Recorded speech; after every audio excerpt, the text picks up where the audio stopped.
지난 5월 21일 이곳에서 수류탄 투척 훈련을 하던 도중 수류탄이 터지는 사고가 발생했습니다.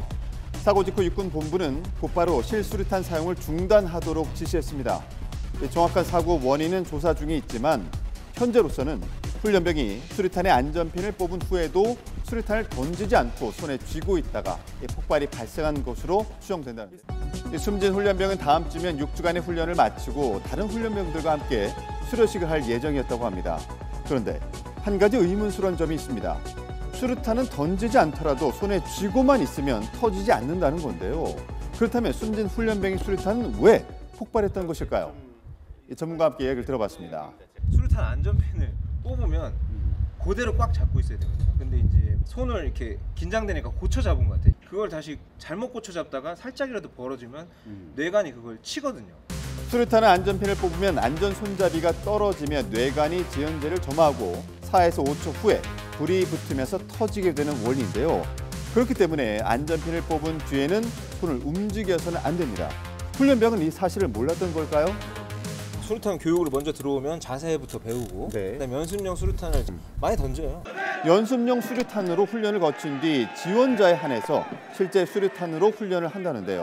아무리 평소에 훈련을 잘 받고 긴장을 하지 않는 친구들도 실제 수류탄장에 딱 들어가는 순간 땅이 울리는 소리나 앞에서 던지는 걸 보면서 애들이 손을 벌벌 떨어요, 모두가. 많은 군 관계자들은 실전 훈련이라는 부담감 때문에 그랬을 것이라고 추측하고 있습니다. 문제는 수류탄 폭발 사고가 처음이 아니라는 것. 2015년도에 발생한 사망사고 이후에는 실탄 훈련이 중단됐었는데요. 그 후 안전 문제가 보완된 수류탄이 개발되고 2019년 실탄 훈련이 재개됐지만 가족들은 여전히 걱정이 앞선다고 합니다. 어쨌든 수류탄이 진짜가 아니었다면 살았을 거 아니에요. 진짜 수류탄을 던져봐야만 되는 건지 그게 제일 의문이고. 직접 군사훈련을 받았거나 받을 예정인 사람들의 생각은 어떨까요? 그래도 실수류탄을 던져봐야 호감이나 그런 거, 소리나 그런 게 익숙해지니까 실제 전쟁 났을 때나 그럴 때 이제 패닉이 오거나 그런 걸 방지할 수 있다고 생각해서 충분히 연습용 수류탄으로도 좀 긴장감을 가지고 그래도 좀 훈련할 수 있다고 생각하기 때문에.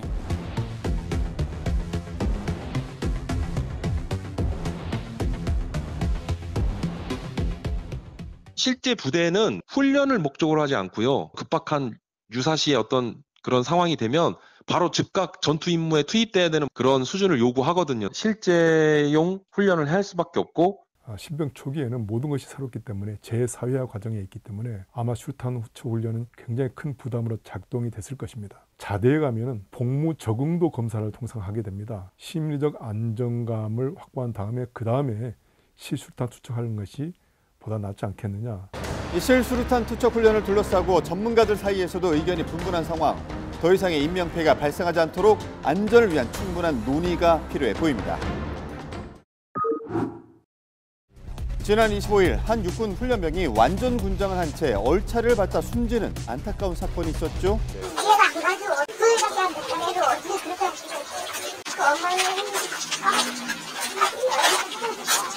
충분히 살 수 있을 것 같은데 어떻게 믿고 훈련시키고 보내겠냐. 불안하죠. 당시 상황을 직접 목격했다는 훈련병의 가족과 연락이 닿았습니다. 처음에 얼차를 받는 애들이 엄청 힘들어 보였다라고 하더라고요. 다리가 풀린 건지 탈진을 해서 그랬는 건지 그냥 쓰러져 있는 걸 봤었고 열흘도 되지도 않은 날 이렇게 바로 사건이 일어날 줄은 몰랐던 거죠. 이날 얼차를 받은 훈련병은 총 6명으로 파악됐습니다. 이들은 완전 군장을 한 채 연병장을 돌고 팔굽혀펴기 등을 한 것으로 알려졌는데요. 그런데 이 과정에서 규정을 어긴 정황이 발견됐습니다. 전날 저녁 떠들었다는 이유로 그 소정이 대여섯 명 정도 훈련병이 이제 군기훈련의 명령을 받아서 군기훈련을 집행을 하다가 내가 완전 군장을 했을 때는 한 번에 1km씩 총 4km를 보행할 수 있도록 되어 있고 뛴거물을 한다든가 구보를 하도록은 하지 않고 있거든요. 지금 현재 확인된 정황과 그 사실관계만 봤을 때도 이미 규정을 여러 개 어긴 상태고. 훈련병들이 맸던 완전 군장은 약 20kg 이상으로 훈련병들은 그 상태로 1시간이 넘게 규정에 위반된 얼차를 받았고 그 결과 체온이 40도 이상으로 올라서 끝내 사망하고 말았습니다. 실제 얼차려 규정을 살펴봤는데요. 훈련병들이 받았다는 팔굽혀펴기와 찜거름 훈련은 맨몸일 때만 가능하다고 명시돼 있습니다. 완전 군장 상태로는 걷기만 가능하고 팔굽혀펴기는 맨몸으로만 할 수 있다는 건데 사망한 훈련병이 받은 얼차려 어느 정도의 강도인 것일까요? 그 군장을 메고 이제 행군하는 게 있는데 어느 정도 몸이 만들어지고 체력이 올라온 다음에 4주차 때 거의 마지막 주차 때 하게끔 그 시스템이 되어 있거든요. 교육에 일정부터 그렇게 되어 있고 입대한 지 10일밖에 안 된 친구들을 다짜고짜 군장 메고 해라? 그런 건 전혀 이해가 안 됩니다. 그렇다면 지휘관은 왜 규정에 어긋난 훈련을 시킨 걸까요? 규정에 넘어서는 네네네. 지금 군기훈련을 했단 말이죠. 이거를 몰랐을까요, 간부들이? 훈련소 신병교육대 중대장이 그 규율을 모른다? 많이 안 되지 않을까.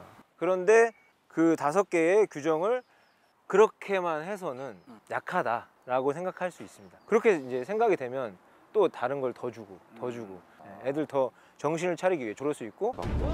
이 가혹행위를 막기 위해서 2020년 반영돼 있다는 얼차려 규정. 하지만 현실적으로는 개선이 이루어지지 않았던 건데요. 사건이 커지자 자신도 과거에 가혹한 얼차려를 받았다는 증언이 쏟아졌습니다. 과거부터 끊이지 않는 악습이라는 건데요. 그렇다면 다른 나라들은 어떤 상황이었을까요? 미국이나 뭐 일본, 가까운 중국도 이제 우리하고 틀린 게 이제 모병제잖아요. 희망하는 아이들만 오고 있거든요. 그래서는 사실은 체벌이라는 게 따로 필요 없어요. 그러니까 경고제도로 해서 주의를 주고 몇 회 이상이면 너 그냥 집에 가. 이렇게 되는 거니까. 그러니까 거기에는 어떻게든 군기 훈련이랑 이런 게 개입할 틈이 없는 거죠. 얼차려를 지시한 간부, 중대장과 부중대장은 현재 직무에서 배제된 상태. 두 사람은 직권남용, 가혹행위 혐의 등으로 경찰 수사를 받을 예정이라고 하는데요. 문제는 아직 수사가 진행 중이지만 온라인상에서 이들의 신상 정보가 퍼지고 있다는 것. 이름과 나이, 성별이 알려지면서 또 다른 갈등으로 번지고 있습니다. 그와 동시에 일부 사람들은 사건의 진상을 밝히는 것이 우선이라고 말합니다. 강도가 어떻게 되는지 속사정을 잘 모르니까. 근데 이제 뭐 좀 아쉬운 거는 훈련병이 몸 상태를 좀 체크를 해봤어야 되지 않았나 이제 뭐 그런 생각도 좀 들고. 안타깝긴 한데 어떻게 해야 될지 처벌도 안 하고 뭔가 벌도 안 주면 아무것도 이제 구출을 할 수가 없을 것 같은데 그것도 걱정이어서. 꾸준히 이어지고 있는 얼차려 논란, 어떤 대책이 필요할까요? 군기훈련이라는 것도 육체적인 어떤 수고를 통해서 한다는 것은 요즘 세대에도 맞지 않고 세계적인 추세에도 맞지도 않고 과감히 이런 제도보다는 봉급을 감한다든가 그래서 훈련병 같은 거 퇴소시켰다가 다음에 또 재입소하게 한다든가 이런 행정적인 것들을 개발을 해서 초급 간부들이 여하이 잘 활용할 수 있도록 그렇게 하는 것이 좋지 않을까 싶어요, 저는. 이 두 번 다시 있어서는 안 될 안타까운 죽음, 보다 현실적인 개선 방안을 위한 대책 논의가 필요해 보입니다.